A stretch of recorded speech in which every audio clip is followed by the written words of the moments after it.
Clé abafou o silêncio enquanto minha mãe largava o garfo no prato. O quê? Reynolds? Arthur não tem nem 4 anos ainda. Não, além disso. Você disse que se nosso filho fosse um aumentador, você seria capaz de ensiná-lo. Mamãe falou com evidente desespero. Eu, também. Nunca esperei que nosso filho fosse um prodígio na manipulação de mana. Quem já ouviu falar de um desperto aos 3 anos? Meu pai respondeu com muito mais calma. Mas isso significa que ele terá que sair de casa. Ele tem apenas 4 anos, Reynolds. Não podemos deixar nosso bebê sair de casa tão cedo. Você não está entendendo. Quando observei seu corpo enquanto ele meditava, não pude deixar de sentir que tudo isso era natural para ele. Alice, querida, estou segurando meu filho tentando ensinar-lhe algo que ele pode fazer durante o sono. Assim começou a briga de meus pais. Eles iam e voltavam, basicamente repetindo seus pontos iniciais. Minha mãe dizia que eu era muito jovem.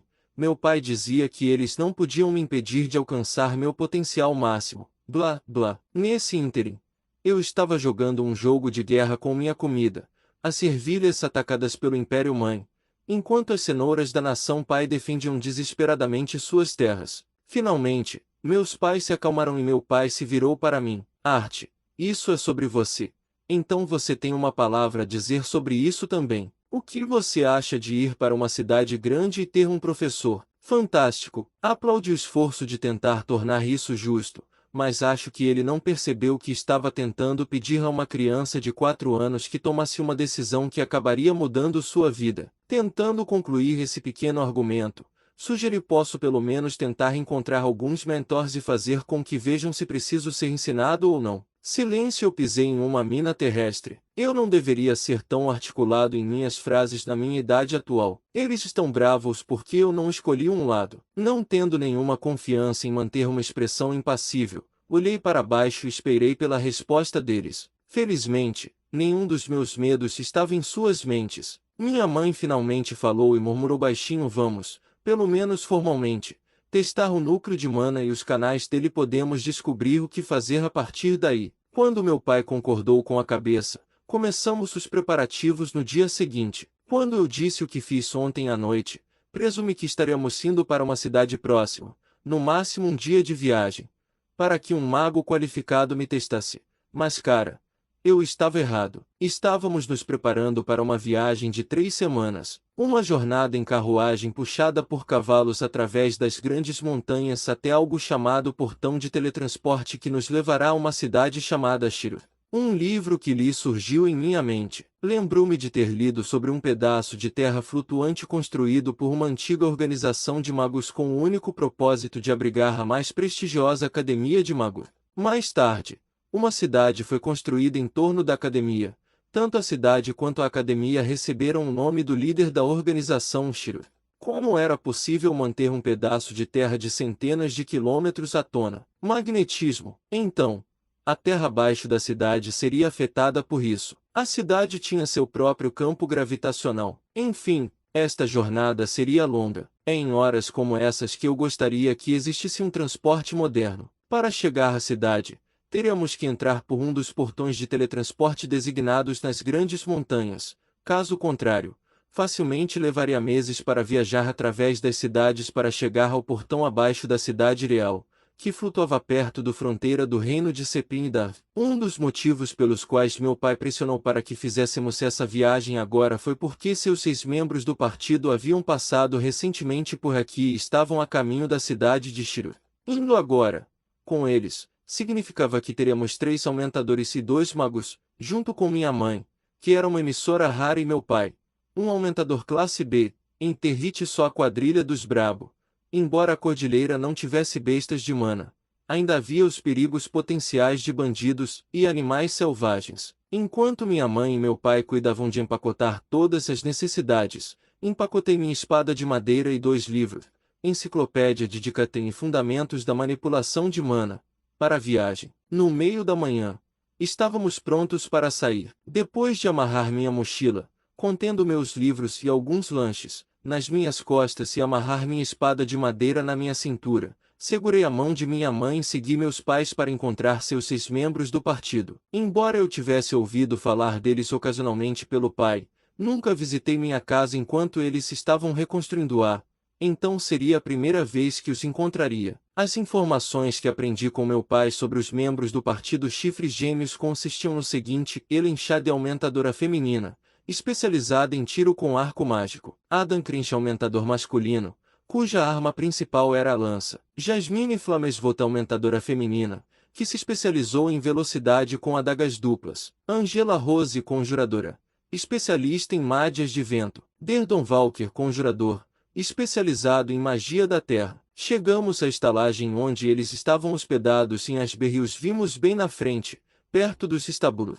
Meu pai, depois de abraçar seus 6 membros do partido, exclamou: pessoal, quero que vocês conheçam meu filho, Arthur. Vamos, Art, apresente-se. Dando uma leve reverência enquanto olhava para eles, eu me apresentei. Olá. Meu pai me contou grandes coisas sobre seus colegas membros dos Chifres Gêmeos. Obrigado por viajar conosco para Shiro.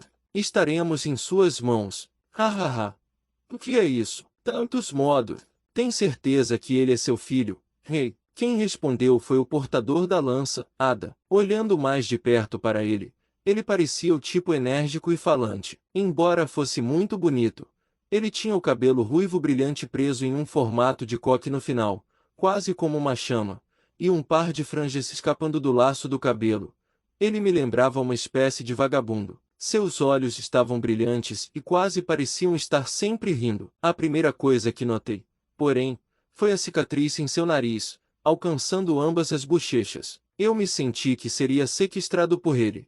Ele não é muito precioso. Você deveria estar feliz por ele não se parecer com você, Reynolds. Tirando meu rosto do que parecia uma armadilha mortal de espuma de memória antes que ela me sufocasse naqueles seios gigantescos, dei uma boa olhada na mulher que estava tentando me matar. Meu amigo, ela era linda. Quero dizer, embora não fosse tão bonita quanto minha mãe, ela emitia toda a vibe de princesa Ariel, com seus longos cabelos loiros que ficavam cacheados nas pontas e olhos verdes radiantes que caíam ligeiramente. Quando minhas mãos estavam prestes a ceder e meu rosto estava prestes a entrar nas colinas abissais gêmeas, um par de mãos fortes me agarrou pela mochila amarrada às minhas costas, me levando para longe da mulher bem dotada. Angela, você está machucando ele. Uma voz profunda grunhiu. Lá fiquei pendurado, como um gatinho sendo carregado pela mãe pela nuca, incapaz de se mover. Meus olhos permaneceram fixos no gigante. Passando facilmente os 2 metros de altura com um cajado amarrado às costas, o gigante cuidadosamente me colocou de volta no chão e arrumou minhas roupas delicadamente. Quão gentil! Eu imaginei cavalgando em seus ombros como um poderoso corcel durante todo o caminho. Eu olhei para ele,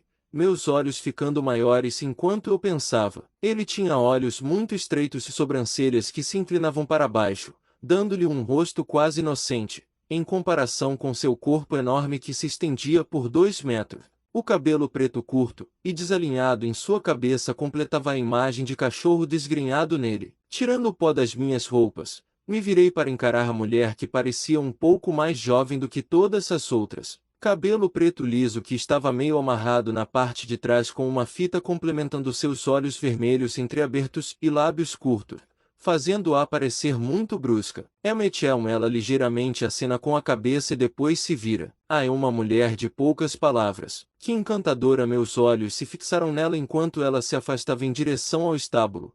Avistei 2 adagas curtas amarradas na parte inferior das costas, logo acima dos quadris. O último membro dos Chifres Gêmeos era Elenchad. Ela afagou minha cabeça de leve e deu um sorriso encantador para mim. A palavra que eu usaria para descrever a senhorita Ellen seria cortante. Olhos afiados, nariz afilado e impertigado, lábios finos e vermelhos e um peito achatado, quase infantil, com os cabelos na altura dos ombros presos firmemente nas costas. Eu não posso deixar de ficar encantado com seu ambiente carismático. Ela parecia exalar uma atmosfera de nós podemos fazer qualquer coisa se acreditarmos de seus poros que a fez praticamente brilhar. Vestida com uma armadura leve de couro cobrindo seus peitos, quero dizer seios, com seu arco e aljava amarrados às costas, não pude deixar de compará-la a um elfo.